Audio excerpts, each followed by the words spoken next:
Chapter का नाम है ओवरहेड्स। ओवरहेड चैप्टर का बात का मतलब क्या है? एक्चुअली में वैष्णवी का ये पहला क्लास है, वैष्णवी कॉस्टिंग का एनी आइडिया? सर उतना कुछ नहीं है अभी तो। ठीक है, कोई दिक्कत नहीं। देखो पहले बात तो ये समझो, जो आप सभी लोग समझो ये बात को, हम लोग कॉस्टिंग सब्जेक्ट का जो बात करते हैं, हम लोग क्या बात करते हैं, खर्चों को कितने कैटेगरी में बांटे? दो। पहला है डायरेक्ट और दूसरा इनडायरेक्ट। तो डायरेक्ट और इनडायरेक्ट खर्चा हम बांटते हैं। सर डायरेक्ट खर्चा किसको बोलते हैं? दो खर्चों को डायरेक्ट बोला मैंने, एक तो रॉ मटेरियल और एक लेबर। डायरेक्ट कॉस्ट का मतलब क्या होता है? जो मेरा प्रोडक्शन से डायरेक्टली कनेक्टेड हो। अगर वो खर्चा नहीं करे तो प्रोडक्शन तुरंत बंद हो जाए। आई रिपीट, तुरंत बंद हो जाए। अगर हम रॉ मटेरियल नहीं खरीदें, मेरा काम चलेगा एक दिन भी आगे? अगर हम लेबर्स को जॉब से निकाल दें, मेरा काम चलेगा? No sir. नहीं। No, sir. लेकिन अगर हम अकाउंटेंट को जॉब से निकाल दें, यस सर। काम प्रॉब्लम आएगा सर, एरर होंगे, फ्रॉड होने का डर रहेगा, आगे जाके लॉन्ग टर्म में नुकसान होगा। लेकिन तुरंत क्या काम बंद हो जाएगा? हम एक सुपरवाइजर रखा फैक्ट्री में, जिसका काम है घूम घूम के लेबर पे नजर रखना। अगर उस सुपरवाइजर को आज जॉब से निकाल दें, मेरा काम बंद हो जाएगा कि चलता रहेगा? चलता रहेगा। काम तो चलेगा सर, लेबर भागीबाजी मारेंगे, काम खराब करेंगे, वो अलग बात है, बट काम तुरंत बंद नहीं होगा। हम एडवर्टीजमेंट का खर्चा अगर नहीं करें, हम ऑडिट अगर नहीं कराएं, हम अगर गेट पे दरबार नहीं रखें, तो इनसे मेरा काम तुरंत बंद नहीं होगा सर, है ना? Yes sir. तो यही इस चैप्टर का, यही कॉस्टिंग सब्जेक्ट का थीम है।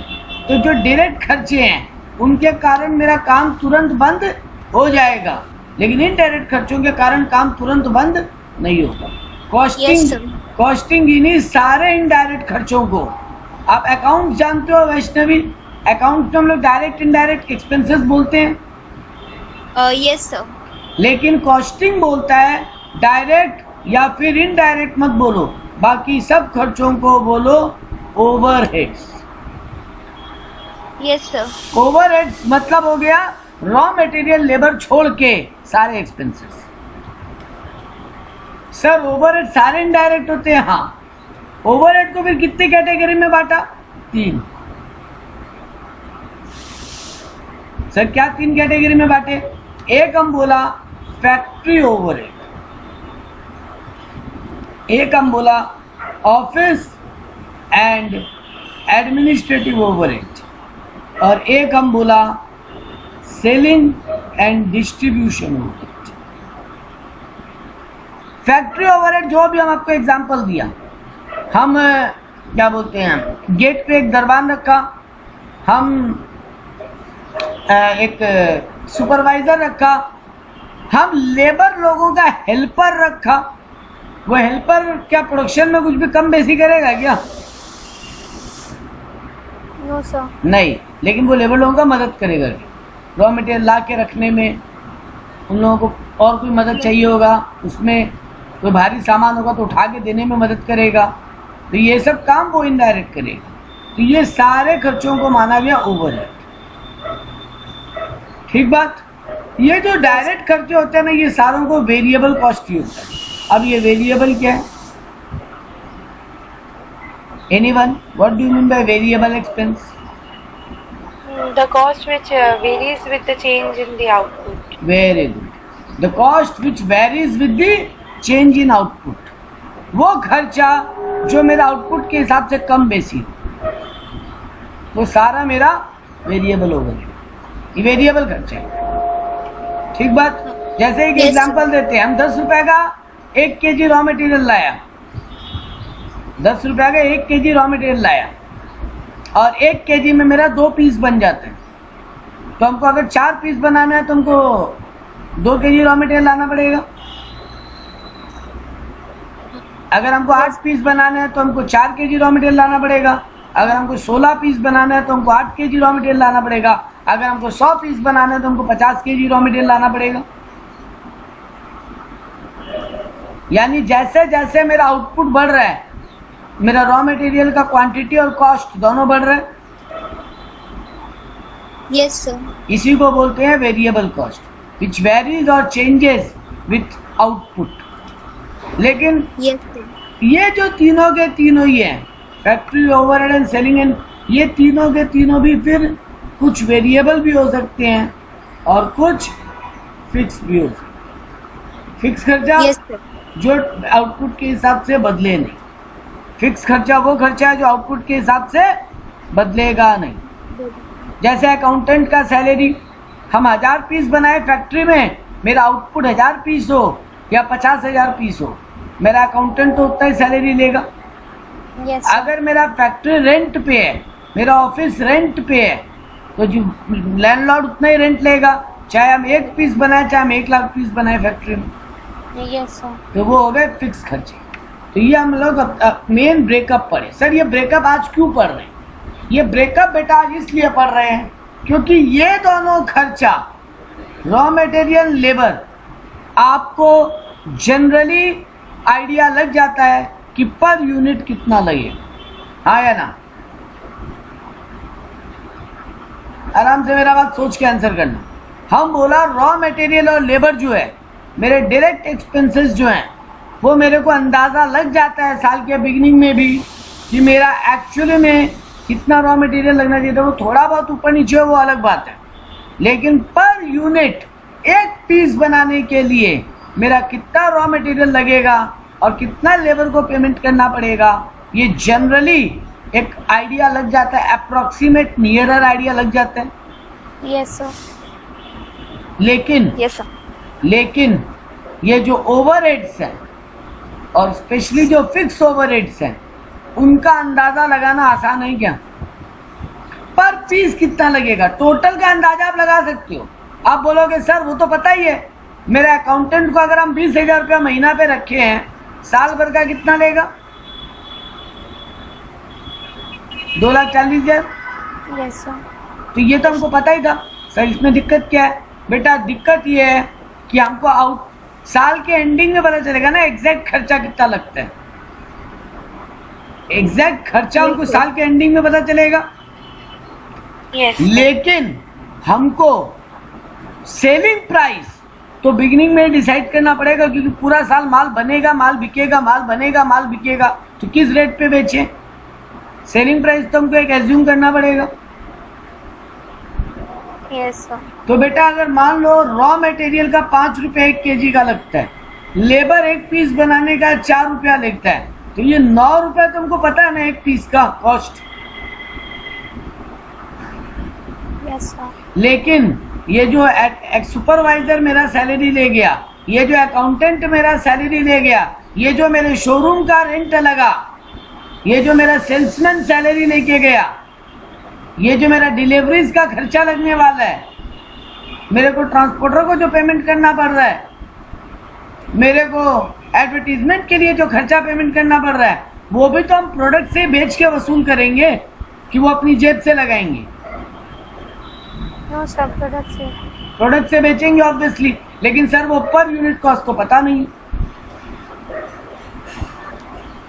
है ना? Yes. Yes, yes, sir. तो ये अपने को ईयर के बिगिनिंग में एज्यूम करना पड़ता है। सर एज्यूम ना बेटा, एग्जैक्टली एज्यूम नहीं, कुछ लॉजिक सीखते हैं इस सब्जेक्ट में, स्पेशली इस चैप्टर में, कि सर ये ओवरहेड का पर यूनिट हम कितना अंदाजा लगाएं। इसको बोलते हैं एब्जॉर्प्शन। आई रिपीट, इसको बोलते हैं एब्जॉर्प्शन कॉस्टिंग। ABSORBTION, absorption. हमको एब्जॉर्प्शन निकालना पड़ता है, और वो भी ईयर के बिगिनिंग में, ताकि हम यहाँ जजमेंट ले सके। लेट्स से हम एब्जॉर्प्शन कॉस्टिंग निकाला कि मेरा 1 पीस का 4 रुपया ओवरहेड लग जाएगा, तो अब मेरा टोटल कॉस्ट 13 रुपया आया, है ना? अब इसको हम बेचने जाएंगे बाजार में, मेरा मन है अगर 5 रुपया प्रॉफिट कमाने का तो 18 में बेचेंगे, मेरा मन है अगर 7 रुपये प्रॉफिट कमाने का तो 20 में बेचेंगे, मेरा मन अगर डबल प्रॉफिट कमाने का तो 26 रुपया में बेचेंगे। Yes, sir. तो मेरे को बेटा रॉ मटेरियल और लेबर का पर यूनिट कॉस्ट पता लग जाता है। क्योंकि लेबर को जब हम अपॉइंट करते हैं तो उससे बात करके रखते हैं कि भैया तुमको एक पीस बनाने का इतना रुपया देंगे। रॉ मटेरियल का मेरे को अंदाजा लग जाता है 1 केजी रॉ मटेरियल या 1 पीस रॉ मटेरियल का कितना लगेगा, लेकिन ओवरहेड को हम लोग ईयर के बिगिनिंग में अंदाजा लगा के निकाल लेते हैं और लास्ट में जाके फिर क्रॉस चेक करते हैं ओवर एब्जॉर्प्शन हुआ या अंडर एब्जॉर्प्शन। आई रिपीट, हम आपको चैप्टर का सिनॉप्सिस दे चुका है, मेरे को ईयर एंड में जाके क्या करना है, ओवर एब्जॉर्प्शन या अंडर एब्जॉर्प्शन निकालना है। ज्यादा लगा मेरे एजम्पशन के मुकाबले कि मेरे एजम्पशन के मुकाबले कम लगा, हम जितना सोचे थे अगर उससे ज्यादा लग गया हम अंडर एब्जॉर्ब किए। देखना मेरा लैंग्वेज, हम जितना सोचा था, हम कितना सोचा 4 रुपया मेरा ओवरहेड में काम हो जाएगा, यस सर, मेरा जाके बेटा लगा 7 रुपये। ईयर एंड में जब कैलकुलेट किया एक्चुअली तो 7 रुपया पर पीस लग गया, तो हम कम एब्जॉर्ब किए ना, हम कम कस्टमर से वसूल कर पाए। यस सर, और अगर ये मेरा 4 की जगह एक्चुअली में रियलिटी में 3 ही रुपया में काम हो जाता तो हम कस्टमर से ज्यादा वसूल कर लिए, हम ओवर एब्जॉर्ब कर लिए। यस सर, तो यही अब अगले साल मेरे को ठीक करना पड़ेगा, इसीलिए सीए में रखे जाते हैं, इसीलिए कॉस्ट अकाउंटेंट होते हैं, फैक्ट्री में मैनेजमेंट होता है। वो लोग प्लानिंग करेंगे बैठ के कि इस साल अगर ये खर्चा ज़्यादा एज्यूम हुआ तो अगले साल इसका प्लानिंग ठीक किया जाए, या फिर मेरा गलती नहीं था, फिगर ज़्यादा या कम लगा ऐसे रीज़न से जो मेरे बियॉन्ड कंट्रोल था तो कोई दिक्कत नहीं फिर, और अगर कंट्रोल में था मेरी गलती से लगा या हम गलत ही एज्यूम कर लिए थे तो फिर एजम्पशन को अगले साल ठीक करो। इसी तरीके से फैक्ट्री में हर साल चलता रहता है। तो ये ओवरहेड का एब्जॉर्प्शन रेट निकालना इस चैप्टर में एक कहानी होगा। ये देखो हम यहाँ पे एक चार्ट बना के रखा है, इस चैप्टर में अपने पढ़ेंगे क्या क्या, दिख रहा है ना, यहाँ पे एक लिखा है डिस्ट्रीब्यूशन ऑफ ओवरहेड सीखेंगे, मतलब ओवरहेड का बंटवारा कैसे करते हैं, आज वही सीखेंगे पहला। दूसरा पार्ट इस चैप्टर में सीखेंगे कि मशीन आवर या लेबर आवर, ये रेट जो हम बोला ना आपको निकालना, अभी हम 4 रुपया निकाला ना, वो अपने मन से नहीं निकाला बेटा, तो वो 4 रुपया एक लॉजिक से निकाला कि ओवरहेड का मेरा 4 रुपया एक पीस का पड़ना चाहिए। देखो हम क्या बोला, 4 रुपया एक पीस का पड़ना चाहिए, पड़ा नहीं है वो तो लास्ट में पता चलेगा सर, साल के बिगिनिंग में, लेकिन हमको कॉस्ट डिटरमाइन करना पड़ेगा ताकि हम सेलिंग प्राइस डिसाइड कर सकें। ऐसा थोड़ी ना होता कोई भी दुनिया में कि पहले पूरा साल प्रोडक्शन कर लिया अब अगला साल माल बेचेंगे, होता है क्या ऐसा? नो सर, होता क्या है? होता क्या है सर, प्रोडक्शन होता रहता है, माल बिकता रहता है, काम चलता रहता है, ईयर एंड में जाके देखो अकाउंट्स ईयर एंड में बनता है बेटा, लेकिन कॉस्टिंग जनरली साल के बिगिनिंग में बन जाता है। ये इस चैप्टर का, इस सब्जेक्ट का जितना भी चैप्टर पढ़ रहे हो सब ईयर के ऑलमोस्ट ईयर के बिगिनिंग में बन जाते हैं, सारे एस्टिमेटेड फिगर है। इसीलिए कॉस्टिंग को बजट, कॉस्ट में बजट्स बनते हैं हर चीज की, और बजट क्या होता है आने वाले साल के लिए।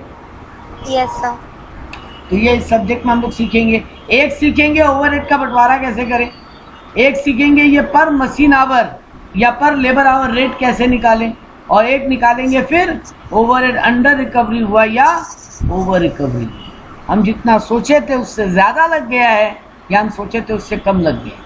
अगर कम बेसी लगा है तो वो पहले निकालना सीखेंगे, प्लानिंग मैनेजमेंट वाला करता है वो अपने इस सब्जेक्ट में नहीं सीखेंगे, वो आगे आप जाके सीखते हो जब डिसीजन मेकिंग पढ़ते हो मास्टर्स में। तो सीधा बात यहाँ पर ये 3 चीज़ सीखना। ये बात क्लियर है कि ये चैप्टर क्या चीज़ को लेके बिलोंग करेगा। यस सर, बहुत इंटरेस्टिंग चैप्टर लग सकता है, बहुत इजी भी लग सकता है, लेकिन करने को बहुत कुछ है इस चैप्टर। तो आओ पहला चीज करते हैं हम लोग डिस्ट्रीब्यूशन ऑफ ओवरहेड। हम पहले आपको फॉर्मेट सिखाते हैं, मेरा यहाँ फॉर्मेट बनाया हुआ है बेटा, बट मेरे को खुद ही अच्छा नहीं लगा ये PDF बनाने के बाद, और इतना टाइम आज मेरे पास बचा नहीं था कि हम दोबारा कॉपी में सारा नोट्स लिख के फिर PDF बना पाते, क्योंकि ये ख़त्म करते करते मेरे को बहुत टाइम हो चुका था। उसके बाद back to back classes start हो गई, तो हम इस PDF को दोबारा बना के पहला पेज एटलीस्ट आपको यह फॉर्मेट एटलीस्ट दोबारा बना के शेयर करें, ठीक है। लेकिन आज हम आपको अपने इस सॉफ्ट कॉपी पे सिखाते हैं। देखो डिस्ट्रीब्यूशन ऑफ ओवरहेड का स्टोरी क्या है। एक फैक्ट्री के अंदर कितने डिपार्टमेंट हो सकते हैं? जनरली आप बोलोगे सर 2 कैटेगरी के डिपार्टमेंट हो सकते हैं। सॉरी, जनरली हम बोलेंगे 2 कैटेगरी के डिपार्टमेंट, एक मेरा प्रोडक्शन डिपार्टमेंट और एक मेरा service department. Service department, factory में सेलिंग डिपार्टमेंट नहीं हो सकता। तो एक मेरा प्रोडक्शन डिपार्टमेंट और एक मेरा सर्विस डिपार्टमेंट। सर्विस डिपार्टमेंट वो डिपार्टमेंट है बेटा जो प्रोडक्शन डिपार्टमेंट को काम करने में मदद कर रहा है, लेकिन सर्विस डिपार्टमेंट कोई कमाई ला के देगा क्या? जैसे हम एक एग्जांपल देते हैं, फैक्ट्री में कैंटीन, बड़ी बड़ी फैक्ट्री में कैंटीन होते हैं, Yes, sir. बिल्कुल होते हैं। लेबर लोगों के लिए खाने पीने का अरेंजमेंट होता है और जनरली लेबर से कोई पैसा नहीं लिया जाता। तो एक बात बताओ, कैंटीन कंपनी को कोई कमाई करा के देगा क्या? No, sir. नहीं। चलो ठीक है, एक और डिपार्टमेंट बताते हैं। फैक्ट्री में मेरे कॉस्ट अकाउंटिंग डिपार्टमेंट है जिसका काम है डेली का डिटेल और रिकॉर्ड्स मेंटेन करना। क्या वो डिपार्टमेंट कोई कमाई ला के देगा क्या? No, sir. नहीं No, ला के sir. देगा। चलो ठीक है, फैक्ट्री में मेरा एक डिपार्टमेंट हो सकता है जिसका काम है मशीन का रिपेयरिंग और मेंटेनेंस देखना। मतलब 4-5 लोगों को हम रख के रखे हैं, जब भी कोई मशीन में प्रॉब्लम हो तुरंत आके उसको देखे और रिपेयर करे। तो वो डिपार्टमेंट, खर्चा तो हो रहा है उस डिपार्टमेंट के पीछे, Yes, sir. लेकिन वो डिपार्टमेंट कोई कमाई ला के देगा क्या कहीं से? Yes, No, sir. sir. नहीं ला के देगा। तो बेटा इनका खर्चा अपनी जेब से भरोगे कि कस्टमर से वसूल करोगे? Customer. एकदम। Customer. तो ये सर्विस डिपार्टमेंट का भी बंटवारा प्रोडक्शन डिपार्टमेंट में करना पड़ेगा और फिर वो पैसा वसूल, प्रोडक्ट का कॉस्ट निकल आएगा, उसी के बेस पे वसूल करें। ठीक है, Yes, sir. तो देखो इसका फॉर्मेट कुछ यही है। पहला कॉलम बनेगा आपका पर्टिकुलर्स, फिर एक कॉलम बनेगा आपका बेसिस का, किस बेसिस पे हर खर्चा का बंटवारा करोगे। एक कॉलम बनेगा टोटल का। तो एक कॉलम क्या बना? पर्टिकुलर्स। एक कॉलम बना बेसिस, मतलब खर्चा का किस बेसिस पे बंटवारा कर रहे हो, किस रेशियो में। एक कॉलम बनेगा टोटल, एक कॉलम बन जाएगा प्रोडक्शन डिपार्टमेंट, जिसमें 3 डिपार्टमेंट हो सकता है। मान लो मेरे यहाँ पे 3 यूनिट बनता है, हम आइसक्रीम बनाते हैं, हम केक बनाते हैं और हम बिस्किट बनाते हैं। Yes, sir. तो 3 प्रोडक्ट है तो 3 मेरे प्रोडक्शन डिपार्टमेंट होंगे फैक्ट्री में जो 3 तरीके का यूनिट बना रहे हैं। मान लो हम एक और बढ़िया एग्जांपल देते हैं, हम इलेक्ट्रॉनिक कार भी बनाते हैं, हम डीजल वाला कार भी बनाते हैं और हम पेट्रोल वाला कार भी बनाते हैं, या हम बाइक भी बनाते हैं, हम स्कूटी भी बनाते हैं और हम कार भी बनाते हैं। तो यानी सर आप बात करना ये चाह रहे हैं कि आप वैरायटी ऑफ प्रोडक्ट बना रहे हैं फैक्ट्री में। Yes, sir. तो वो 3 डिपार्टमेंट ये होगा। और मान लो मेरा 2 सर्विस डिपार्टमेंट है एक बार के, मतलब एक कैंटीन बोल लो और एक कोई और डिपार्टमेंट बोल लो, अकाउंटिंग डिपार्टमेंट बोलो, कुछ भी बोल लो, जिसका काम है प्रोडक्शन डिपार्टमेंट को हेल्प करना। ठीक है, Yes, sir. तो फिर ये भी 3 डिपार्टमेंट बन गए प्रोडक्शन के अंदर, और इधर मेरे सर्विस के अंदर भी 2 डिपार्टमेंट बन गए। तो ये मेरा फॉर्मेट बनेगा। फॉर्मेट क्लियर है? Yes. आपके बुक से दिखा दें अगर हम आपको, तो ये रहा आपका फॉर्मेट, है ना, एकदम वही। आइटम का नाम यानी particulars, basis of distribution, total amount का कॉलम, 3 प्रोडक्शन डिपार्टमेंट ले लिया, 2 सर्विस डिपार्टमेंट ले लिया। आपको प्रोडक्शन डिपार्टमेंट में रॉ मटेरियल और लेबर को छोड़ के, आई रिपीट, ये चैप्टर क्या है? चैप्टर का नाम क्या है? ओवरहेड। Overhead. तो आपको रॉ मटेरियल और लेबर जो मेरे फैक्ट्री में लगेगा, डायरेक्ट मटेरियल, डायरेक्ट लेबर, उसको यहाँ पे इग्नोर करना है, बाकी खर्चों का बंटवारा करना है। अब जैसे एग्जांपल बोल देते हैं, मेरा कैंटीन चलेगा तो वहाँ पे मेरे प्रोडक्शन डिपार्टमेंट के लेबर भी खाना खाएंगे और मेरे सर्विस डिपार्टमेंट के लोग भी खाना खाएंगे। Yes, sir. अगर हम ऑफिस से, मेरा मान लो जो फैक्ट्री है वो मेरा बहुत इंटीरियर एरिया में पड़ता है, तो हम एक बस लेके रखे हैं जो एक पर्टिकुलर पॉइंट से लेबर लोग को एम्प्लॉयज लोग को पिकअप कर लेता और फैक्ट्री तक पहुंचा देता है, क्योंकि मेरे फैक्ट्री तक पहुंचने का कोई डायरेक्ट जरिया नहीं था, कोई डायरेक्ट ट्रांसपोर्ट अवेलेबल नहीं था। तो उस बस में तो मेरे मैनेजर भी चढ़ेगा, मेरा सुपरवाइजर भी चढ़ेगा और मेरा लेबर भी चढ़ेगा। Yes sir. तो उनका भी खर्चा का बंटवारा करना पड़ेगा हमको। क्योंकि एक बात बताओ, कैंटीन का एक्सपेंस डिपार्टमेंट वाइज अलग अलग पता चलेगा क्या डायरेक्टली? No No, sir. बेटा कैसे पता चलेगा? कैंटीन में तो सर जो खाना खाया, कैंटीन का तो मंथली एक बिल बन जाता है कि इतना कैंटीन में खर्चा लग गया, इतना का सब्जी आया, इतना का आटा आया, इतना का दाल आया, इतना का चावल आया, सब उसको बंटवारा करना पड़ेगा हम। वैसे ही इंश्योरेंस, पूरे फैक्ट्री का एक इंश्योरेंस होगा ना, यस सर। वैसे ही फैक्ट्री का अगर हमको रेंट देना पड़ जाए तो मेरा प्रोडक्शन डिपार्टमेंट, सर्विस डिपार्टमेंट में अलग अलग रेंट जाएगा कि ओवरऑल टोटल रेंट पेमेंट होता है? Total rent. यस। मेरा अगर बिल्डिंग का रिपेयरिंग हो, मतलब फैक्ट्री के पूरे बिल्डिंग का रिपेयरिंग हो, तो अलग अलग हमको पता रहेगा क्या कि कार वाला एरिया में कितना रिपेयरिंग खर्चा लगा, बाइक वाला एरिया में कितना बिल्डिंग का रिपेयरिंग खर्चा लगा, और न स्कूटी वाला में कितना लगा, अकाउंट डिपार्टमेंट में कितना लगा, और कैंटीन में कितना लगा? No sir. नहीं पता होगा। यानी सर ऐसा बहुत सारा खर्चा होगा जिसको आपको प्रोडक्शन डिपार्टमेंट और सर्विस डिपार्टमेंट में बंटवारा करना पड़ेगा। ऐसे बहुत सारे ओवरहेड्स होंगे। बात क्लियर है? Yes sir. सम्स करें, बेटर पिक्चर समझ में आएगा। Yes sir. तो देखो ये रहा, आपको एक सम दिया, Lindwell Limited at 5 department, A, B, C are production department while X and Y are service department. Sir आपने प्रेजेंट नहीं किया है ना? स्क्रीन प्रेजेंट नहीं हुआ है? No sir. तो सर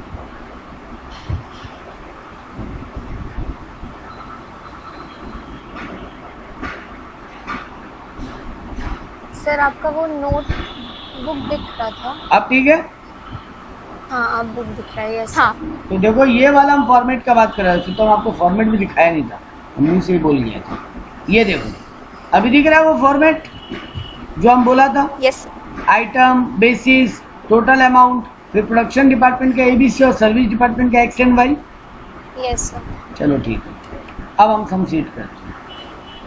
तो देखो यहाँ पे क्या बोला है, मेरे को एक सम दिया बेटा कि Lindwell Limited has 5 department, A, B, C are production department while X and Y are service department. The following are the particulars related to the department. बोला फ्लोर एरिया स्क्वायर मीटर के हिसाब से department A 180 square metre area occupy कर रखा है, department B 120, department C 100, department X 70 square metre and department Y 30 square metre. तो मेरे को मेरे फ्लोर एरिया का यानी एरिया का बंटवारा दे दिया, कौन सा डिपार्टमेंट कितना एरिया ऑक्युपाई कर रहा है। Yes sir. फिर मेरे को बोला नंबर ऑफ एम्प्लॉइज, मेरे प्रोडक्शन डिपार्टमेंट A में 20, डिपार्टमेंट B में 15, डिपार्टमेंट C में 12, डिपार्टमेंट X में 8 और डिपार्टमेंट Y में 5 एम्प्लॉइज काम करते हैं। मेरे को बोला horse power of the machine. बेटा मशीन सर्विस डिपार्टमेंट में होगा क्या? No sir. नहीं है, देख लो दिया भी नहीं है। बता रहा है एक एक मशीन का, ये मशीन का हॉर्स पावर क्या काम आता है, एनी आइडिया? सर कितना यूजेज हुआ है? Electric bill. बेटा देखो फैक्ट्री में ना बेटा 2 टाइप का इलेक्ट्रिसिटी कनेक्शन होता है। एक इलेक्ट्रिसिटी कमीशन एक मीटर बना रहता है जो मशीन्स का इलेक्ट्रिक कंजम्पशन को कैप्चर करता है, और एक मेरा मीटर लगा होता है जो फैक्ट्री में नॉर्मल लाइट, पंखा, अगर मैनेजर का केबिन है तो AC, बहुत सारा और इलेक्ट्रिक खर्चा होगा ना प्रोडक्शन के अलावा। तो प्रोडक्शन वाला जो इलेक्ट्रिक खर्चा होता है ना उसको पावर बोलते हैं, और मशीन का हॉर्स पावर होता है। जिस मशीन का जितना ज़्यादा हॉर्स पावर वो मशीन उतना ज़्यादा इलेक्ट्रिसिटी कंज्यूम करेगा। Yes sir. आपका घर में पंखे लगे हुए हैं, यस सर। कोई पंखा ऐसा देखो जो नॉर्मल स्पीड चलता है, कोई पंखा बहुत हाई स्पीड होता है। Yes sir. हाई स्पीड वाला पंखा ज़्यादा इलेक्ट्रिक कंज्यूम करेगा, लो स्पीड वाला कम। ठीक है, तो यानी मशीन भी अपने हॉर्स पावर के हिसाब से इलेक्ट्रिसिटी कंज्यूम करती है, उसका पावर कितना है। ठीक, अगला आपको दिया है वेजेस। अब यही एग्जाम में गलती होने वाला पार्ट होता है। आपको प्रोडक्शन डिपार्टमेंट का भी वेजेस दिया है क्या इसका बंटवारा इस चैप्टर में होगा? नो सर, नहीं हो सकता, नहीं हो सकता। क्यों? क्योंकि सर ये डायरेक्ट आइटम है।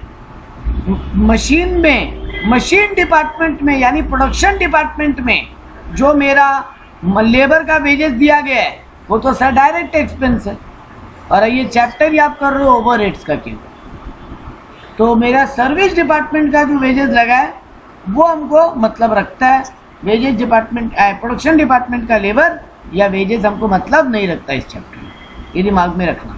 अच्छा, वैल्यू ऑफ द प्लांट बताया, यानी कितना मशीन है किस डिपार्टमेंट में। आपको एबीसी में मशीन बता रहा है, सर सर्विस डिपार्टमेंट में भी मशीन बता रहा है, ये कैसे हो गया?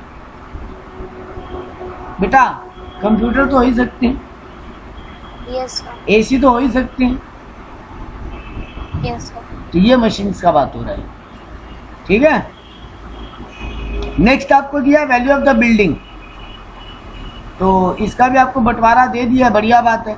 नेक्स्ट आपको नंबर ऑफ लाइट पॉइंट्स दिया, ये देखो आपको लाइट पॉइंट्स दिए, 30 पॉइंट लगे हुए हैं मशीन डिपार्टमेंट ए में, मशीन डिपार्टमेंट बी में 20 इलेक्ट्रिक पॉइंट लगे हुए हैं, मशीन डिपार्टमेंट सी में 15 और सर्विस डिपार्टमेंट में 10, एक्स में और वाई में 5 इलेक्ट्रिक पॉइंट लगे हुए। ये पॉइंट्स के बेस पे आप नॉर्मल इलेक्ट्रिक बिल का बंटवारा करो।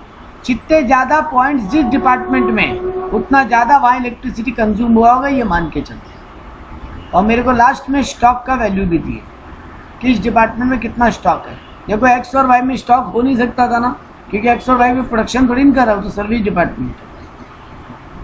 ठीक है, यस सर। अब देखो मेरे को नीचे क्या दिया, मेरे को बताया टोटल रेंट मेरा 5,000 खर्चा हुआ, टोटल बिल्डिंग का रिपेयरिंग मेरा 11,500 का खर्चा हुआ, total repairing of the plant मेरा 7,500 रुपया खर्चा हुआ, मेरा प्लांट का डिप्रिसिएशन 22,500 रुपया लगा, इंश्योरेंस कराया स्टॉक का 1,500 रुपया लगा, प्लांट का इंश्योरेंस कराया 750 रुपया प्रीमियम देना पड़ा, मेरा पावर 4,500 खर्चा हुआ, मेरा नॉर्मल इलेक्ट्रिक बिल 800 रुपया खर्चा हुआ। बोले थे ना पावर और लाइटिंग दो अलग अलग चीज होता है।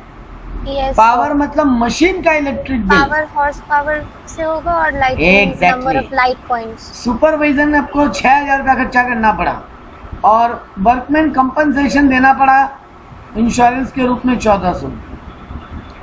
तो यहाँ आपको बहुत सारे खर्चे दिए ना बेटा, टोटल टोटल टोटल में कोई बंटवारे के बिना। आपको यहाँ आपको ऊपर वाला डेटा जो दिया है ना, जो बंटवारा कर करके उनको रेशियोज के रूप में यूज करना है, इन सब खर्चों को बंटवारा कर। तो आप लोग सबको मैक्सिमम टाइम खुद ही आंसर दे सकते हो। बताओ रेंट, रेट एंड टैक्सेस कौन से रेशियो में बंटना चाहिए? Sir floor area. Very good बेटा, रेंट इलेक्ट्रिक बिल किसका देते हो? एरिया का ही ना।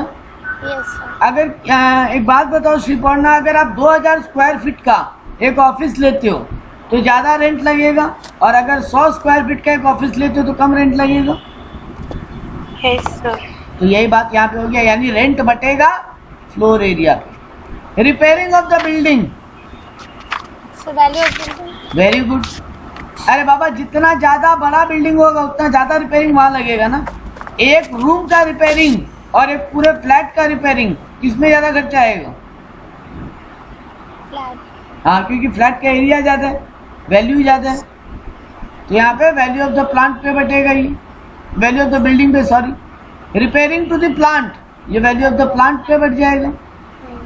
डेप्रिसिएशन ऑफ द प्लांट, ये भी value of the plant. Yes sir. Insurance of the stock, value of stock. Insurance of the plant, value of plant. Very good. Power, horse power. Lighting, number of light points. और supervision, number of employees. Exactly, क्योंकि जिस department में ज्यादा worker बैठा है supervisor को वहां नजर ज्यादा रखना पड़ेगा। Yes sir. लास्ट बोला premium for workman compensation insurance, ये भी नंबर ऑफ एम्प्लॉइज। एग्जैक्ट। अभी लोग क्या किया? कुछ नहीं किया सर, एक एक को पकड़ के बांट दिया। देखो रेंट को बांटा 5,000 रुपया को फ्लोर एरिया पे, तो फ्लोर एरिया का रेशियो क्या बनता है मेरा? 18:12:10:7:3 एक एक जीरो गायब कर दी। Yes sir. आई होप यहाँ पे रेशियो में सब कंफर्टेबल है। Yes Yes. नहीं हो तो बिंदास वो भी बोल देना, कोई दिक्कत नहीं है। हम उसका भी, मेरे पास एक तिकड़म बुद्धि है, हम वो बता देंगे। रेशियो बनाना नहीं भी आए तो सर तो नेक्स्ट बता दीजिए अगर वो इससे easy बेटा हो। हम क्या करते हैं ना, हम कुछ नहीं करते हैं। हम है ना, हम रेशियो बनाता ही नहीं है। हम 180 प्लस 120 प्लस 100 प्लस 70 प्लस 30 कर लेते हैं। मतलब जो दिया है ना यस सर। हम उसी को ले लेते हैं। हाँ वो अब बात मेरा तो एक- 5000 डिवाइडेड बाई ये सब का टोटल इंटू 180 करेंगे तो एक आ जाएगा, हाँ डिवाइडेड बाई टोटल इंटू 120 करेंगे तो बी का आ जाएगा। Yes sir. तो हमको ना ये रेशियो बनाना ना कभी कभी बहुत मतलब है, कहीं पे गलती से हम 2 जीरो ज्यादा काट दिया, 1 जीरो ज्यादा काट दिया, गड़बड़ हो जाते हैं। तो हम Yes. क्या करते हैं ना, हम रेशियो बनाता ही नहीं है कभी। हम खाली वहां लिखने के लिए लिख देता है, बट हम करता वही है कैलकुलेटर में। सारे फिगर्स का टोटल हमारा 180 प्लस 120 प्लस 100 प्लस 20 प्लस 30 कितना आएगा? 180 प्लस 120 300 प्लस 100 400 प्लस 70 470 500। तो अब 5000 डिवाइडेड बाई 500 एक बार करके एक फिगर निकाल लिया, उसको इंटू 180 किया, इंटू 120 किया, इंटू 100 किया, इंटू 70 किया, इंटू 30 किया। हम रेशियो बनाने ही नहीं जाते, मेरे को रेशियो करना ही नहीं पोसा। ठीक बात। बाकी सर लेकिन वो 2,40,000 2 लाख कोई दिक्कत नहीं है बेटा, कोई दिक्कत नहीं। कैलकुलेटर किस लिए है? ये कोई आप सीबीएसई एग्जाम थोड़ी नहीं दे रहे। यस हमको है ना वो रेशियो बनाने से ज्यादा जल्दी जल्दी इसमें मारने में लगता है, हम मार देते हैं बेटा। तुमको जो पसंद है कोई दिक्कत नहीं, सबका अपना अपना तरीका होता है सिचुएशन से डील करने का। तो अब देखो यहाँ पे हमको क्या दिया next, repairing to the building तो वैल्यू ऑफ द बिल्डिंग पे बांट दिया, repairing to the plant value of the plant पे बांट दिया, डेप्रिसिएशन भी डू लिख दिया मतलब वैल्यू ऑफ द प्लांट पे, insurance of the stock value of the stock पे, insurance of the plant value of the plant पे, पावर हॉर्स पावर पे, लाइटिंग नंबर ऑफ लाइट पे, सुपरविजन नंबर ऑफ एम्प्लॉय पे। हाँ यहाँ हम लोग ये गलती कर गए, इंश्योरेंस वाला में हम लोग, आप लोग जो आंसर दिया हम उस पर हाँ कर गया, यस बहुत बड़ा ब्लंडर था। एक बात बताओ बेटा, आप पूछ सकते हो सर इंश्योरेंस क्यों नहीं नंबर ऑफ वर्कर पे? बेटा वर्कर का इंश्योरेंस करवाए है ना, तो जिस डिपार्टमेंट में जितना वर्कर है उस पर बांट दीजिए। बेटा एक बात बताओ, आप एक लेबर का इंश्योरेंस और एक मैनेजिंग डायरेक्टर का इंश्योरेंस सेम वैल्यू का करवाते हो क्या? No No, sir. sir. No sir. MD का आप 500 रुपए का इंश्योरेंस कराओगे क्या? No, sir. नहीं। और एक लेबर का आप 50 लाख का इंश्योरेंस कराओगे क्या? No, sir. No sir. यानी आप उनके वेजेस, उनका पोस्ट देख के, और ये पोस्ट तो वेजेस के हिसाब से वेजेस ही क्राइटेरिया बन जाता है हर पोस्ट का, यस इसीलिए ये लोग वेजेस पे बांटा। क्यों? क्योंकि इंश्योरेंस का प्रीमियम एम्प्लॉय का वेजेस देख के होता है। हम 500 रुपये वाला आदमी का 50,000 का इंश्योरेंस नहीं करवाएंगे, और हम 5 लाख रुपया सैलरी मिलने वाला आदमी का 500 रुपये का इंश्योरेंस नहीं करेंगे, है ना? यस तो यहाँ मेरा भी गलती हुआ। उस समय भावनाओं में बह गए जल्दी जल्दी में, तो ठीक है चलो भावनाओं से वापस लौट गया। तो ये मेरा बंटवारा हो गया, सब डिपार्टमेंट का टोटल ओवरहेड निकल गया, है ना? Yes sir. अब बेटा होता क्या है, हम अगला स्टेप बता देते हैं, अगला दोनों स्टेप बता देते हैं आपको, जो हम फॉर्मेट ड्रॉ किया है। ये बंटवारा करने के बाद देखो, ये मेरा सर्विस डिपार्टमेंट एक्स का खर्चा है 6,850, यस सर। और ये मेरे सर्विस डिपार्टमेंट बी का खर्चा है 3,450। Yes Yes, sir. इन दोनों घर को भी हम इन्हीं में डिस्ट्रीब्यूट कर देंगे। Yes sir. सॉरी मेरा गलती, इन दोनों को भी हम इन 3 में डिस्ट्रीब्यूट कर देंगे, मतलब सर प्रोडक्शन डिपार्टमेंट में बांट दें। यही मेरा इस चैप्टर का अगला पार्ट है, मतलब सॉरी इसका फर्स्ट पार्ट का पार्ट भी। क्योंकि सर ऐसा क्यों कर रहे हैं? क्योंकि आपका प्रोडक्शन डिपार्टमेंट में टोटल कितना ओवरहेड लगा, प्लस सर्विस डिपार्टमेंट का ओवरहेड भी आप प्रोडक्शन डिपार्टमेंट से ही वसूल करोगे। ठीक बात? तो ये जो हम लोग अभी बांटना सीखे ना बेटा, यस इसको बोलते हैं प्राइमरी डिस्ट्रीब्यूशन। ये जो अभी हम लोग बांटे ना सारे खर्चे को सब डिपार्टमेंट में, सारे खर्चों को सब डिपार्टमेंट में, इसको बोलते हैं प्राइमरी डिस्ट्रीब्यूशन। और अब हम लोग, सर। हाँ बोलो। सर पर हम लोग को जो मैम करवाई थी उसमें वेजेस का, डायरेक्ट वेजेस का प्रोडक्शन डिपार्टमेंट का नहीं ली थी, लेकिन सर्विस डिपार्टमेंट हाँ, ये वाला सब में गलती है ये आप एकदम ठीक बोले। यहाँ पर एक कॉलम आना चाहिए था वेजेस का भी, जिसमें सिर्फ सर्विस डिपार्टमेंट हाँ, का यहाँ wages वेजेस लेंगे का ना, भी एक क्योंकि कॉलम वो आना तो चाहिए था direct- और सर्विस डिपार्टमेंट का वेजेस लिखना चाहिए था। ये सब बनाते बनाते भूल गया जल्दी में। आप बात करेक्ट बोली। हम वेजेस जो दिया है ना, देखो बेटा ये लोग, ये देखो, wages दिया है। ये दिया, ये देखो वेजेस दिया है 50,000, 40,000, 30,000, 15,000, 5,000, हाँ। सब डिपार्टमेंट का वेजेस दिया है। हम टिक भी करते समय बोला था हमको इन 3 डिपार्टमेंट के वेजेस से कोई मतलब नहीं है, हमको प्रोडक्शन डिपार्टमेंट का डायरेक्ट एक्सपेंस से कोई मतलब नहीं है इस चैप्टर में। इसीलिए हम बिगनिंग में आपको डायरेक्ट इनडायरेक्ट का इतना नौटंकी सिखाया। हमको एक और मजेदार चीज सिखाने का मन है, लेकिन वो आपके सेम 5 में आता है, बट ठीक है, हम बताएगा आपको, इस चैप्टर के एंड होने के पहले बताएगा। और सर वो हो सकता है क्या इसलिए नहीं लिए क्योंकि जो डिस्ट्रीब्यूट द फॉलोइंग है उसमें वेजेस नहीं है, डिस्ट्रीब्यूट करने बोला ही नहीं है। वो बात भी है, लेकिन फिर भी बटना चाहिए था, फिर भी बटना चाहिए था, क्योंकि जब तुम खर्चा दिखा रहे हो डिपार्टमेंट का टोटल दिखाना चाहिए था। तो ये 15 और ये 5 तुमको एक्स और वाई में लिखना चाहिए था। तुमको कभी भी डिस्ट्रीब्यूशन में कभी भी नहीं देगा बेटा वो, मतलब टोटल में कोई भी सब में तुमको टोटल में नहीं देगा वो, ओके। तुमको बंटवारा करना आना पड़ेगा। तो यहाँ पे 15,000 और 5,000 आना चाहिए था, ठीक है। Yes. और यहाँ पे कुछ भी नहीं आता है, डैश डैश डैश लिखो। हाँ। क्लियर है ये सबको? यस। अब असली झमेला एग्जाम में, सर ये तो बहुत बच्चा वाला चैप्टर है और आता भी यही है मैक्सिमम 10, तब तो सर बहुत मजेदार चीज है, आसानी से स्कोर हो जाएगा एग्जाम में 15 नंबर में 15 नंबर। हाँ, आपको मेन प्रॉब्लम आता है ये सर्विस डिपार्टमेंट को प्रोडक्शन डिपार्टमेंट में बंटवारा करते हुए। वही बात अब मेजर चीज सीखने की। तो देखो हम अपने आप को एक चीज दिखाते हैं, कहाँ गया मेरा नोट्स, अरे इसी में ये देखो हम यहाँ पे लिखा है, हम क्या किया है नोट्स में, देखो हम पहले उसका चार्ट दिखाया आपको नॉर्मल डिस्ट्रीब्यूशन का, और फिर आपको बोला कि आपको ये इधर बांटना पड़ेगा। अच्छा, एक चीज हम बताते बताते रुक गया था क्योंकि किरण दूसरा क्वेश्चन पूछ ली थी। इसके बाद क्या होता, सर आप सर्विस डिपार्टमेंट को बांट देते प्रोडक्शन डिपार्टमेंट, इसके बाद क्या करना पड़ता, इसके बाद आपको वो ओवरहेड का रेट निकालना पड़ता। एक बार एग्जांपल हम ले रहे हैं, इसको रब करते हैं और एक एग्जांपल ले रहे हैं, इसी में हम आपको पूरा एंडिंग का कंक्लूजन बता रहे हैं कि इस चैप्टर में करते क्या। ये मेरा तीनों डिपार्टमेंट का कॉस्ट आ गया, ये 6,850 और ये 3,450 को भी बंटवारा करने का तरीका आपको क्वेश्चन बताता कि ये जो सर्विस डिपार्टमेंट है एक्स 6,850, वाई 3,450, आपको इसका बंटवारा करने का भी तरीका बताता। एक बार हम मन से फिगर बांट रहे हैं, ठीक है। मान लो इनका बंटवारा करते कितना, 6 3 9,000, 10,000 अराउंड ये फिगर है। एक बार के लिए मान लो हम 3,500, 2,500, 5, 6,000 हो गया और 4,000। एक बार मान लो हम रफली बांट दिया मन से, ठीक है। हम सर्विस डिपार्टमेंट को भी तीनों प्रोडक्शन डिपार्टमेंट में बांट दिए, कोई आपत्ति नहीं यहाँ पे।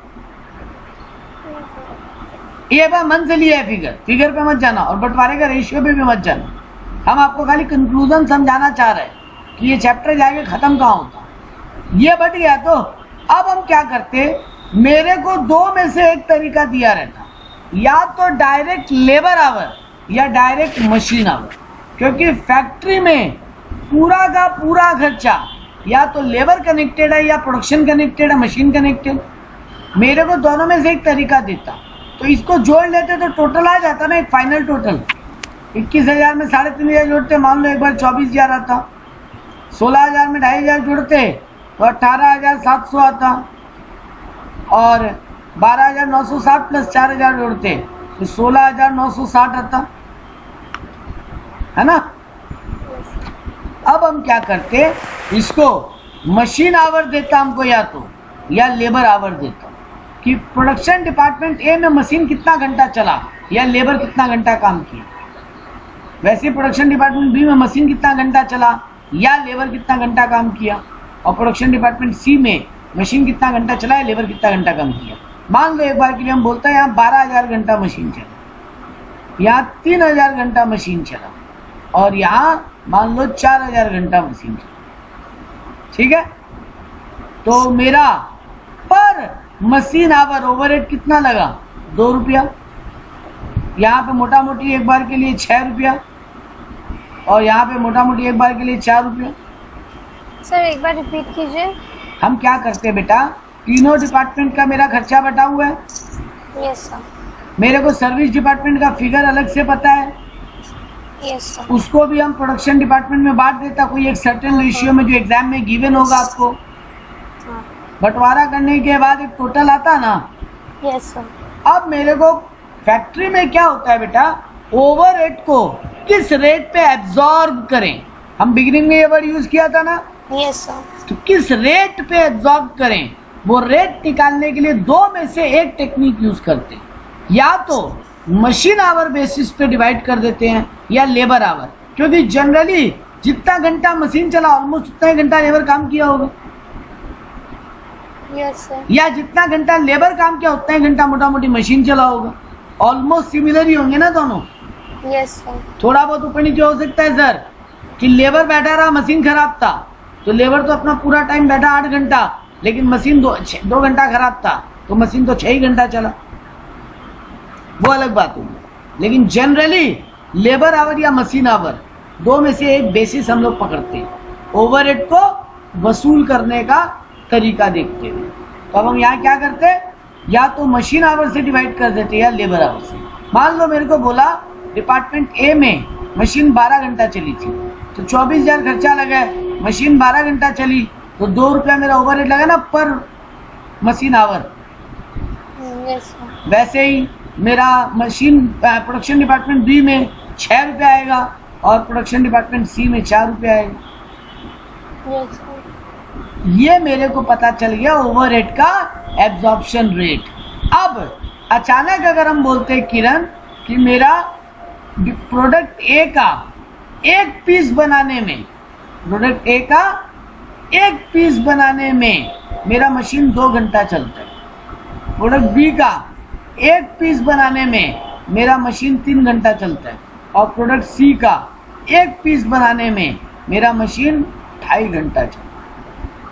तो बेटा आप कहा जाता ना एक पीस बनाने में मशीन 2 घंटा चलता है और आपका पर मशीन आवर रेट है 2 रुपया, यानी प्रोडक्ट ए में 4 रुपया का ओवरहेड आपको वसूल करना है।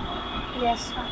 प्रोडक्ट बी में आपका 6 रुपया पर मशीन आवर रेट है और आपका एक पीस बनाने में 3 घंटा लगता है, यानी 18 रुपया आपको ओवरहेड वसूल करना ही करना होगा एक पीस बेच के। और प्रोडक्ट सी में आपका 2.5 घंटा मशीन चलता है एक पीस बनाने में और टोटल 4 रुपया पर मशीन आवर खर्चा होता है, तो मोटा मोटी यहाँ पे कितना आएगा, 10 रुपीज आपको यहाँ से वसूल करना ही पड़ेगा। अब आपको मटेरियल पता है, लेबर पता है, ओवरहेड का एक रेट आप एज्यूम कर लिए, टोटल पर पीस मेरा कॉस्ट कितना लग रहा है वो निकल आएगा। अब बात आता है ना किरण, सबको को बोल रहा है मैं यहाँ पे, किरण, श्रीपर्णा, सबको एक चीज सोचो, सर ये रेट तो गलत भी हो सकता है।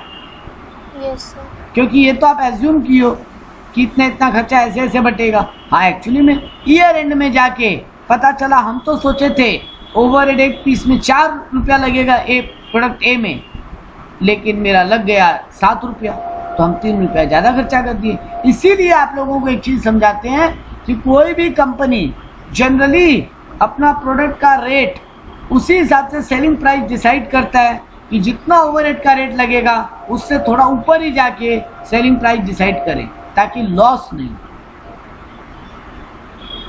ठीक है।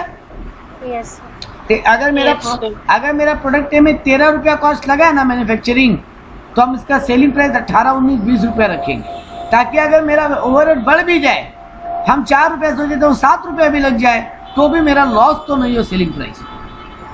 और फिर भी लॉस हो जाए तो कंपनी मीटिंग बुलाता है, अगले साल के लिए प्लानिंग करता है, इसको ठीक कैसे किया जाए, यहाँ गड़बड़ हुआ वहाँ गड़बड़ हुआ। तो आज हम लोग अभी तक जो सीखे वो सीखे primary distribution. Primary distribution clear है सबको? Yes sir. अब देखो Yes, यहाँ sir. पर हम सेकेंडरी डिस्ट्रीब्यूशन का बात लेकर आए।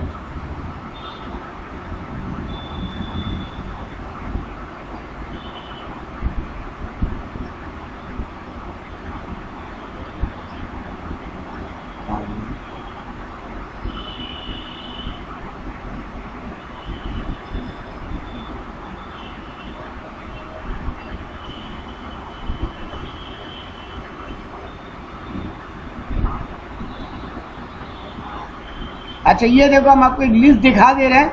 हम आपको वैसे तो आइडिया दे दिया था कौन सा आइटम किस बेसिस पे बटेगा, लेकिन यहाँ पे हम आपको नोट्स में एक लिस्ट भी दे दी है जहाँ पे आपको बता के रखा है कि मेंटेनेंस ऑफ रिपेयरिंग शॉप कौन से बेसिस पे बटेगा, अगर कैंटीन का वेलफेयर खर्चा है तो कौन से बेसिस पे बटेगा, कंप्यूटर का खर्चा कौन से बेसिस पे बटेगा, आपको यहाँ भी दिया है।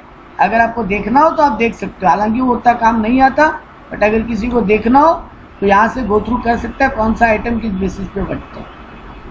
अब हम वो हाँ ये रहा मेरा क्वेश्चन। देखो सर्विस डिपार्टमेंट को कैसे कैसे हम प्रोडक्शन डिपार्टमेंट में बांटेंगे। दो तरीका है बेटा मेरे पास।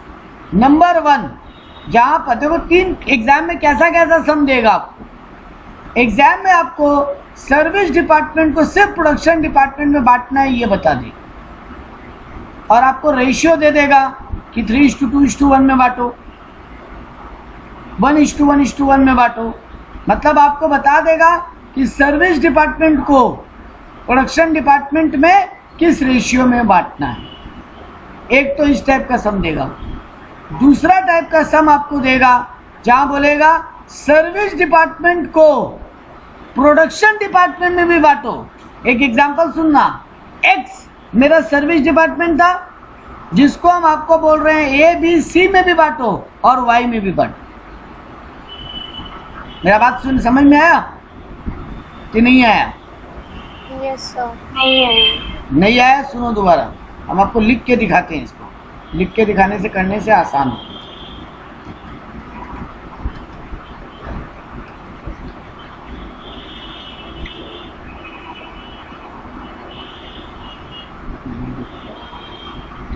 यहाँ लिख के दिखाते हैं, देखना अच्छे से। मेरा A B C 3 production department था, एक्स और वाई मेरा सर्विस डिपार्टमेंट है। मेरे को क्वेश्चन बोला है, मान लो एबीसी का जो टोटल किए ना प्राइमरी डिस्ट्रीब्यूशन के बाद का, मतलब प्राइमरी डिस्ट्रीब्यूशन तक मेरा फिगर आया ए में 50,000, बी में 30,000 और सी में 20,000। ठीक है, एक्स में आया 10,000 और वाई में आया 12,000। तो मेरे को प्राइमरी डिस्ट्रीब्यूशन करने के बाद ये फिगर निकल के आया। अब हमको ये सर्विस डिपार्टमेंट जो है इनको एबीसी में बांटना है ना। यस। और मेरे को क्वेश्चन बोला है कि पहला केस बोल रहा है हम, मेरे को क्वेश्चन बोला है कि एक्स को 3:2:1 में बांटो एबीसी में और वाई को 2:4:5 में बांटो। तो अब आप क्या करोगे, इस 10,000 को 3:2:1 में बांट दोगे, है ना? Yes sir. इस 10,000 को 3:2:1 में बांट दोगे एक्स को, और ये वाई का जो 12,000 है इसको 2:4:5 में बांट दोगे। आ गया आपका हर एक डिपार्टमेंट का टोटल, जमीला खत्म। Yes sir. एग्जाम में ऐसा एक सम देगा, या फिर आपको यहाँ क्वेश्चन में हम थोड़ा सा इंफॉर्मेशन बदल रहे हैं।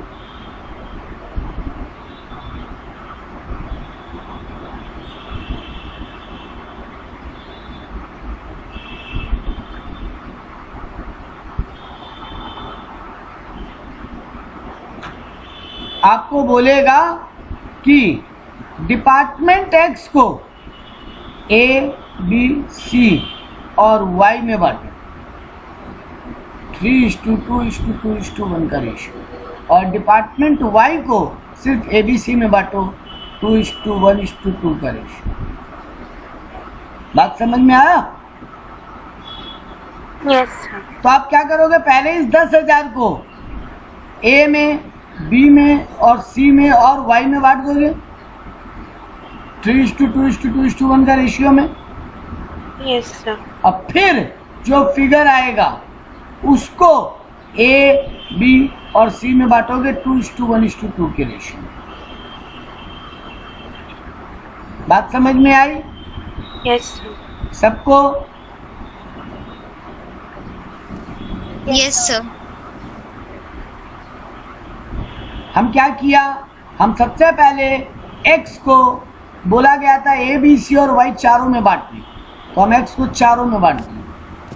फिर y का जो x ये 12,000 प्लस ये जो टोटल आया इसको ए, बी, सी में बांट दिया 2:1:2 के रेशियो। बात क्लियर?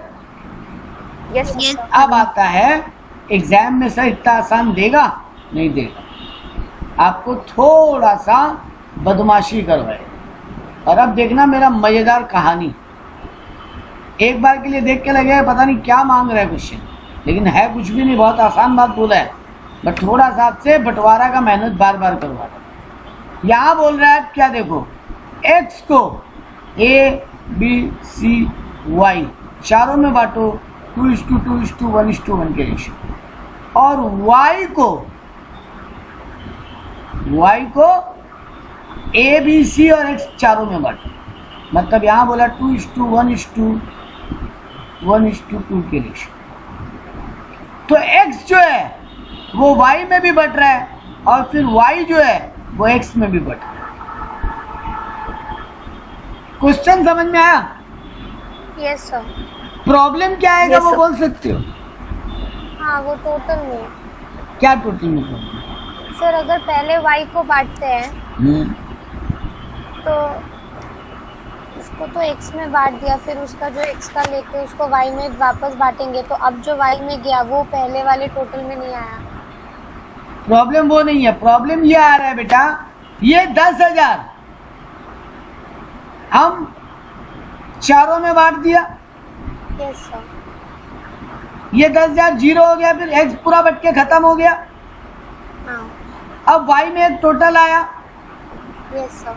वो फिर हम a, b, c और x में बांट दिया। हाँ अब फिर x में फिर फिगर आ गया बंटवारा के लिए, यस सर। फिर x को a, b, c और y में बांटा, तो फिर y में अब y में फिगर आ गया बटने के लिए। तो एक खत्म होगा तो दूसरे में फिगर आ जाएगा, दूसरा खत्म होगा तो पहले में फिगर आ जाएगा। सर ये तो जिंदगी भर चलता रहेगा, है ना? Yes sir. हाँ बात तो सच है, ये जिंदगी भर करना पड़ेगा। सर एग्जाम में क्या हम लोग एक ही सम सॉल्व कर जाएंगे? नहीं, देखो इसी का दो मेथड, इसको बोलते हैं क्या, इसको बोलते हैं रेसिप्रोकल मेथड, यानी एक दूसरे में service department to each other बट रहा है। x a b c y तीनों में बट रहा है, फिर y x a b c चारों में बट रहा है। तो ये प्रॉब्लम दूर कैसे हो, इसको सॉल्व करने का दो मेथड दिया। हम यहाँ मेरे नोट्स में दोनों मेथड भी लिखा है और एक एग्जाम्पल लेके दोनों मेथड सॉल्व भी किया। अगला 5 मिनट धीरज से सुनना, सब समझ में आ जाएगा। नीरज का बात धीरज से सुनना, ठीक है? देखो यहाँ पे क्वेश्चन दिया है हम आपको प्राइमरी डिस्ट्रीब्यूशन हम कर दिए और फिगर क्या दिया है, 3,000, 3,600, 12,000, 6,000, 4,500। मेरा एक्स और वाई सर्विस डिपार्टमेंट है और ABC production department. Primary distribution के बाद ये फिगर निकल कर आए और अब हमको क्वेश्चन बोला है कि एक्स को वाई ए बी सी तीनों में बांटो और वाई को एक्स और ए बी सी चारों में बांटो, ठीक है? सर x को तीनों में या चारों एक्स को चारों में, सॉरी, एक्स को वाई और ए बी सी चारों में बांटो और वाई को एक्स और ए बी सी चारों में बांटो। इसको सॉल्व करने का दो लॉजिक है। एग्जाम में जनरली आपको मेथड बोलेगा नहीं, तो आपका जिंदगी आसान करने के लिए हम सेकंड मेथड बताएंगे जो एक बार में काम खत्म कर देगा, जो एक बार में काम खत्म कर देगा। लेकिन एग्जाम में अगर बोल दे कि रिपीटेटिव मेथड से भी सॉल्व करो तो आपको आना दोनों मेथड चाहिए। हम फिर बोलते हैं 99% टाइम आपको मेथड नहीं बोलेगा और आप साइमल्टेनियस इक्वेशन मेथड ही यूज करना। सर आप फिर मैथ सिखाएंगे? नहीं, हम मैथमेटिकल वे में नहीं सिखाएंगे, हम नॉन मैथमेटिकल वे में सिखाएंगे। लेकिन सीधा बात मेरा पहले समझ लो, एग्जाम में इन दोनों में से कोई एक मेथड आपको यूज करने बोले, या तो रिपीटेटिव या साइमल्टेनियस। कुछ नहीं बोले तो साइमल्टेनियस यूज करो। तो हम पहले रिपीटेटिव से भी सिखाते हैं और सेम सम हम साइमल्टेनियस इक्वेशन से भी सॉल्व करके दिखाते हैं। तो मेरे को क्या करना है, पहले हम टेबल बना देंगे x, y और a, b और c का, और जो जो फिगर हमको दिया था 3000, 3600, 12000, 6000 और 4500 लिख दिए। ठीक है। अब पहला काम क्या करें, सर x को बांटना स्टार्ट कीजिए। इस मेथड का नाम क्या है, रिपीटेटिव डिस्ट्रीब्यूशन, यानी बार बार बांटते रहिए। सर कब तक बांटते रहें, जब तक कोई एक डिपार्टमेंट का फिगर बहुत छोटा सा नहीं है। मेरा बात समझ में आया? हम रिपीट कर रहे हैं और सॉल्यूशन करके दिखा रहे हैं। तब तक बांटते रहिए, तब तक बांटते रहिए जब तक कोई एक डिपार्टमेंट का, सर्विस डिपार्टमेंट का फिगर बहुत छोटा नहीं है, स्मॉल अमाउंट पे नहीं है। देखो हम यहाँ पे लिखा भी है रिपीटेटिव मेथड का मतलब, under this method all service department are distributed to each other until one service department become very small amount। ठीक है। Yes sir. लैंग्वेज में समझ में आया, सॉल्यूशन में समझ में आ जाएगा और अच्छा। देखो क्या किया, हम पहला काम किया x को बांटा। x को कैसे बांटना है, 15%, 25%, 10%, 50% में y और abc में बांट देना। तो देखो x को पूरा 0 कर दिए, नील, और x को 450, 750, 300 और 1500, 3000 को पूरा बांट दिए 15:25:10:50 के रेशियो। ठीक है। जैसे ही बांटे x तो नील हो गया, लेकिन y में 3600 पहले से ही था, 450 ऐड होके वो 4050। तो फिर ये 4050 को बांटना है y को, क्योंकि x तो नील हो गया। y को बांटने का रेशियो क्या दिया है, x में 10, abc में 20:40:30, यानी 1:2:4:3 या 10:20:40:30, जो रेशियो बोल दो, उस रेशियो में हम पूरा 4050 को बांट दिए। ये देखो 4050 का 10%, 405, 4050 का 20%, 810, 1620 और 1215 पूरा बांट के y को नील कर दिया। लेकिन सर जैसे आप y को नील किए, फिर x में फिगर आ गया 405। तब देखो फिर ये x का 405 नील किए और तीनों में बांट दिए 15:25:10:50 के रेशियो। जैसे ही x को बांट के x को बांट के नील किए, y में फिगर आ गया। अब y को बांटने गए, फिर फिगर आ गया। ये चलता रहा। सर देखो हम कहाँ आगे रोके, जब जैसे ये 0.91 पे आया, इस बार हम इसको नील किए, इसमें कुछ नहीं बांटे और 0.91 को इन तीनों में बांट दिए 25:10:50 के रेशियो। बात समझ में आया? Yes sir. बाकी लोग? Yes sir. तो हम इसी को रिपीटेटिव बोलते हैं, मतलब बार बार बांटते रहे जब तक कि एक में कोई छोटा अमाउंट नहीं आए। ठीक बात? सर ये तो बहुत ही लंबा है, यहाँ तो आपका फिगर बहुत छोटा था, 3000, 3600 जैसा फिगर था, इसलिए 3-4 स्टेप में ये तो 1 रुपया से कम में आ गया तो आप खत्म कर दिए। लेकिन अगर ये फिगर 3 लाख, 4 लाख, 6 लाख, 8 लाख ऐसा होता, तब तो हम लोगों का पूरा एग्जाम खत्म हो जाता इसको खत्म करने में। बात तो सच है, बात तो सच है। और ये मेथड में ये पंगा भी है कि बांटते रहो, इसीलिए नाम ही ऐसा ही है कि बांटते रहो, रिपीटेटिव डिस्ट्रीब्यूशन। तो सर एक काम करिए, अगर उसमें लिख दिया हो रिपीटेटिव मेथड ही यूज करना है, तो ये सम सबसे लास्ट में जितना हुआ। हाँ बात तो सच है। इसीलिए ना बेटा लोग एग्जाम में रिपीटेटिव लिखता ही नहीं, क्योंकि इनको भी पता है कि स्टूडेंट को ये बंटवारा करवा के हम एग्जाम में करवा क्या लें। तो इसीलिए ये लोग बोलता ही नहीं है मेथड का नाम। ये लोग खाली बोल देता है कि रेसिप्रोकल है, मतलब एक सर्विस डिपार्टमेंट दूसरे में बटेगा, फिर दूसरा वाला पहले में भी बटेगा, मतलब सारे सर्विस डिपार्टमेंट एक दूसरे में बटेंगे। रेसिप्रोकल तो है, लेकिन रेसिप्रोकल में कौन सा मेथड यूज करना है, डिस्ट्रीब्यूशन, रिपीटेटिव डिस्ट्रीब्यूशन की साइमल्टेनियस, वो क्वेश्चन कभी नहीं बोले। आपको साइमल्टेनियस इक्वेशन करवा दी। देखो हम कुछ नहीं किया बेटा, साइमल्टेनियस इक्वेशन में हम क्या किया, हम ये आपका डेटा को ले लेता है और आपको अपने वो व्हाइट पेज पे सॉल्व करके दिखाता है। तो हम व्हाइट पेज का स्क्रीन शेयर कर रहे हैं।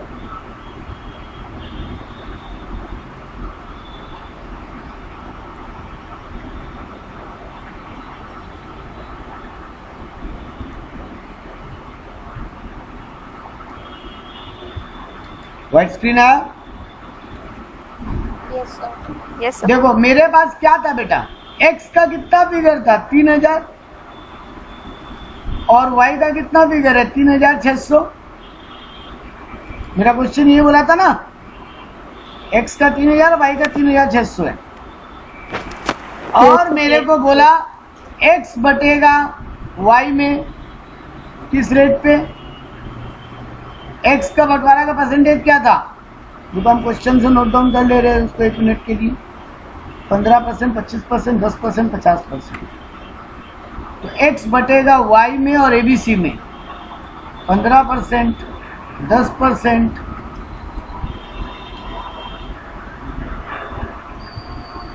15, 25, 10, 50, ठीक, 15, 25, 10 और 50 ये परसेंटेज बताया था। जबकि y का बताया कि वो y तो y में तो नहीं बटेगा, लेकिन x और ABC में बटेगा 10, 20, 40, 30 से, 10, 20, 40, 30, 10, 20, ये मेरे को बंटवारा का दिया है और x और y का फिगर पता है, ठीक है, यही तो क्वेश्चन है। Yes sir. अब मेरे को क्या करना है बेटा, चुपचाप दो इक्वेशन बनाते हैं। x का टोटल कितना होना चाहिए, 3000 तो खुद का प्लस 10% उसको y से मिलेगा, यस सर, है ना।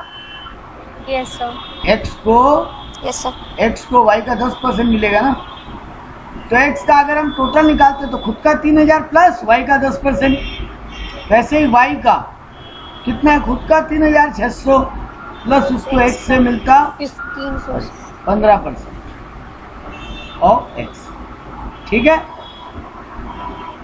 यस सर, यही होता है इक्वेशन। अब बेटा हम कुछ नहीं किए, हम ये y का जो y का मतलब ये है ना, हम इस y में इसको पुट कर सकते हैं। यस सर, हम क्या किया, देखो मेरे को यहाँ पे जो y दिया हुआ है, ये y x में जो y दिया हुआ है, हम उस y में ये पूरे y का मीनिंग पुट कर दें अगर, तो मेरा x निकल आएगा। देखो हम क्या यस किए, सर, देखो हम Yes, कैसे sir. चलते, हम क्या किया, x इक्वल्स टू 3000 प्लस 10% मतलब 0.1 और y का मतलब क्या है 3600 प्लस 0.15x, ठीक है। यस सर, अब x equals to 3000 plus 3600 into 0.1 कितना आएगा, आई थिंक 360, 360 आ गया, प्लस 0.15 इंटू 0.1 मतलब 0.015 x। यस सर, अब ये इस x को हम इधर ले जाएं अगर, तो x minus x 0.015 equals to 3360, इन दोनों को जोड़ सकते हैं और इस x का मीनिंग को इधर ले गया। अब अगर हम करें तो x का मतलब क्या है, ये 1x है, 1x माइनस 0.015 कितना आएगा 0.985, 0.985, तो 0.985x इक्वल्स टू 3360, तो x equals to 3360 divided by 0.985 कितना आएगा, फिर 3411 पॉइंट, 3412 ले लें। सर 3411 उस हिसाब से, क्योंकि पॉइंट के बाद 16 है। अच्छा 3411 ले लें। x का वैल्यू निकल आया, अब इस x का वैल्यू को किसी भी इक्वेशन में पुट करके y का वैल्यू निकाल लो, किसी भी इक्वेशन में। चलो इसमें पुट करके निकाल देते हैं। तो क्या इक्वेशन है, x equals to 3000 plus 0.1y। तो हम x का वैल्यू पुट करें, अगर मैं x का वैल्यू कितना आया है मेरा 3411 माइनस 3000 इक्वल्स टू 0.1y। तो 3411 माइनस 3000 मतलब 411 divided by 0.1 equals to y। therefore y equals to कितना आएगा 4110 4110। Very good. तो y का फिगर मिल गया और x का फिगर मिल गया, है ना? Yes sir. बस अब इस x का फिगर को 25:10:50 के रेशियो में बांट। मतलब y में कुछ बंटवारा करने का दरकार नहीं है x को। y में अब x को कुछ भी बंटवारा करने का दरकार नहीं है। हाँ, हमने तो न्यू वैल्यू ले लिया। हाँ, तो x का न्यू वैल्यू आ गया, उसको ABC में 25:10:50 का रेशियो में बांट दो। वैसे y का भी न्यू वैल्यू निकाल दिए तुम, यस सर। उसको भी अब x में बंटवारा करने का कोई दरकार नहीं है, बस 20:40:30 के रेशियो में बांट,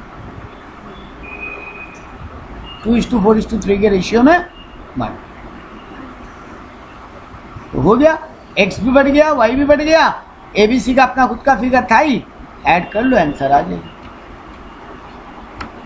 बात समझ में आई? Yes sir. सबको आया? Yes sir. करेंगे नेक्स्ट डे पे सम करेंगे तो और पिक्चर क्लियर होगी।